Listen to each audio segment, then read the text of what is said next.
여러분 반갑습니다. 이제 우리가 다림줄을 시작하게 되었습니다. 이 다림줄을 시작하기 전에 우리가 어떻게 평안한 삶, 감사한 삶을 살 수 있는지 보겠습니다. 우리가 주님 자녀라고 하면서 우리의 삶에 평안함이 없고 우리의 삶에 감사함이 없고 이럴 때 우리가 속임수에 갇히게 되고 사단의 거짓말에 속게 됩니다. 그래서 우리는 주님의 진리의 다림줄을 바르게 내리고 하나님의 사랑, 하나님의 진리 그 가운데에 주님의 다림줄을 내려서 우리가 혼돈하지 않는 삶, 질서 있는 삶, 이런 삶을 살기 위해서 다림줄을 배우는 것입니다. 우리가 어떻게 속임수에 갇히는지 보겠습니다. 하나님, 정의가 우리에게서 멀고 공의도 우리에게 미치지 못합니다. 우리가 빛을 바라나 어둠 뿐입니다. 우리가 맹인같이 담을 더듬어 다니고 낮에도 넘어지고 우리는 사람들 중에서 죽은 자 같습니다. 우리가 우리의 아버지를 속이고 하나님을 따르지 않고 포악과 패역을 말하며 거짓을 마음에 두어 잉태하였나이다. 정의와 공의를 물리치고 성실함에서 멀어졌으며 악을 떠나기를 싫어하였습니다. 나의 삶의 곰팡이가 이제 가득 피었고 부정함이 가득합니다. 무엇으로 삶을 거룩해지고 깨끗해질 수 있을까요? 이렇게 자신의 삶에 정의가 없고 낮에도 맹인같이 다니며 우리가 주님 앞에 패역을 행하여 거짓을 잉태하여 그런 삶을 살고 있다고 이 사람이 고백하고 있습니다. 그때 주님께서 이 사람에게 말씀하십니다. 너의 삶의 모든 부정한 것을 다시는 바르지 말며 너의 삶에 핀 색점 곰팡이를 더 이상 퍼지지 않도록 그것을 긁어내어 성 밖에 버릴지니라. 이렇게 주님이 말씀하고 계십니다. 우리는 세상의 많은 사람들 속에 살면서 거짓에 속고 어둠에 갇히고 이렇게 살면서 평안함의 삶이 무엇인지 모릅니다. 그래서 주님은 부정한 것, 색점 곰팡이 이것들을 끌어내어 이것들을 긁어내어 성 밖에 버리라고 말씀하고 있습니다. 그 가운데 깨끗한 마음 가운데 우리가 진리의 다림줄이 내려지길 원합니다. 우리가 감사한 삶, 평안한 삶을 회복하기 위해서 우리의 삶에 진리의 다림줄이 내리워져야 하는 것입니다. 이제 평안한 삶을 보겠습니다. 주님 안에서 우리 내면에 평강이 키워져야 합니다. 우리의 영은 사랑받지 못하면 죽어갑니다. 우리가 열정적 일 속에서 관조적 기쁨을 누리며 완성된 희열을 맛보며 안식의 기쁨을 누립니다. 우리의 삶을 조율해가는 관계를 가져야 건강해질 수 있습니다. 우리가 연합하고 섞이며 관계를 열어놓아야 평안한 삶을 살 수가 있습니다. 우리 자신의 용량을 키우고 넓어지고 높아지며 우리의 삶 가운데 오는 작은 파도는 더 이상 문제가 될 수 없습니다. 자기 안에 자기 조절 능력을 키워가야 합니다. 자기 안에 회복 탄력성을 키워가야 합니다. 자기의 영이 강건해지면 상황을 다스려가는 능력이 생기게 됩니다. 하나님 나라 안에서 균형 있게 사는 것을 배워가야 합니다. 하나님 안에서 지금 현재의 삶을 믿음과 현재를 균형 있게 다루어 갑니다.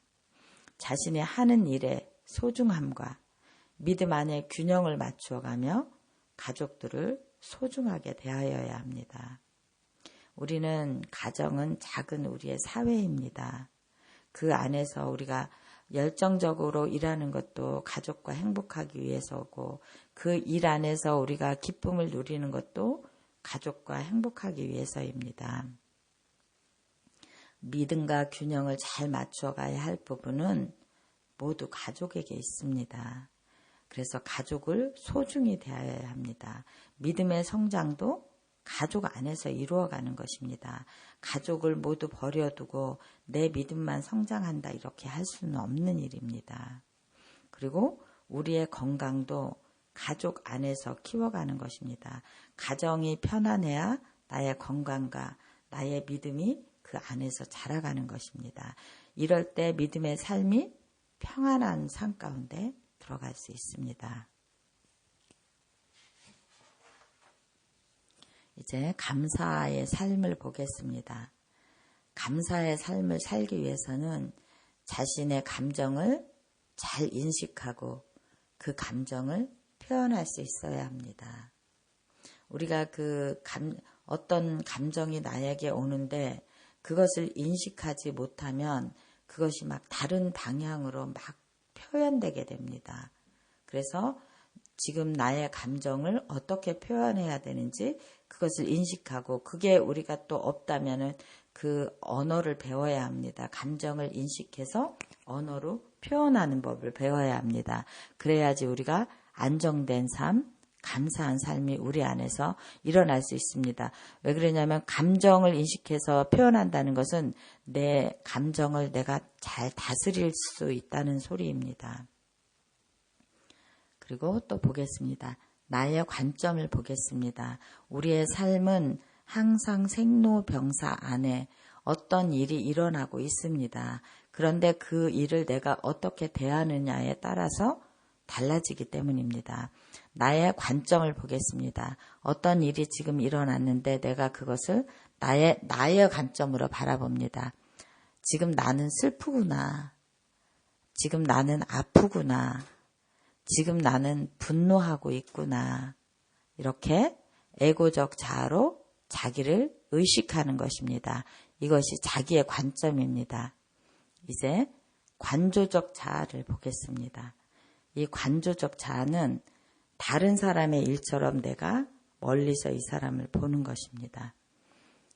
내가 슬퍼하고 있구나. 내가 지금 아파하고 있구나. 지금 내가 분노하고 있구나. 이렇게 멀리서 다른 사람의 일처럼 이 문제를 바라보는 것입니다. 이 관조적 자아가 키워지면 우리가 자기의 감정도 잘 컨트롤할 수 있습니다. 자기가 멀리서 바라보면서 내 마음을 달랠 수 있습니다. 그리고 하나님의 관점을 보겠습니다. 자신을 뛰어넘는 자아를 가지게 됩니다. 하나님의 관점을 가지게 되면 하나님은 이 일을 어떻게 보실까? 이렇게 하나님의 눈으로 지금 나에게 일어난 일을 바라보는 것입니다. 고통과 상처를 내가 어떻게 기억하느냐에 달려 있습니다. 옛것은 옛것으로 돌리고 그런 작업을 계속합니다. 흘러가게 하는 것입니다. 삶을. 아프고 슬픈 과거를 놓아줍니다. 그리고 주님께 올려드리고 보냅니다. 가게 합니다. 우리는 이 세상에서 나그네의 삶을 살아갑니다. 하나님 안에서 영생의 복음을 알고 구원의 믿음을 가지고 살아가는 자들입니다. 그래서 감사한 삶, 평안한 삶, 하늘나라를 이 땅 가운데 가져와서 사는 자들이 되어야 합니다. 그것이 감사한 삶이고 그것이 평안한 삶입니다. 자유한 삶입니다. 평안함 속에서 지혜가 샘솟습니다. 평안함 속에서 일의 노력이 배가 됩니다. 감사함 속에서 우리의 뇌가 서로 하나로 연결되며 새로워질 수 있습니다. 창조력이 생깁니다. 그리고 또 평정심을 가지며 여유로워지고 그 여유로움 속에서 원수와 싸울 수 있는 힘을 가지게 됩니다. 하나님께 감사하며 우리의 뇌를 변화시켜 가야 합니다.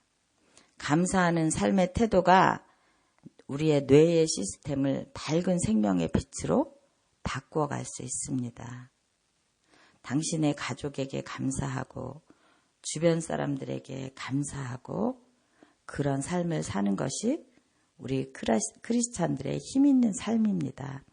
우리가 그렇게 되어가기 위해서 이제 다림줄을 시작합니다. 기도하겠습니다. 사랑의 하나님을 찬양합니다. 능력의 하나님을 찬양합니다. 하나님, 우리가 크리스찬으로서 이 땅 가운데 살면서 주님의 형상을 닮아가고 이 땅에서 하나님의 나라를 누리며 감사한 삶, 평안의 삶, 그런 삶을 살게 하여 주시옵소서. 하나님 아버지, 이제 다림줄을 시작합니다. 그 다림줄을 들으며 우리의 영의 계시가 임하게 하여 주시옵소서. 그래서 주님의 말씀을 깨닫고 우리가 주님의 정체성을 찾아가고 정체성을 회복하고 또 그 안에서 우리의 영의 상처를 회복하여 주님의 하나님 믿음의 재건을 이루는 저희들이 되게 하여 주시옵소서. 오늘도 저희를 가르쳐 주신 주님의 이름을 찬양하며 예수님의 이름 받들어 기도드렸습니다. 아멘.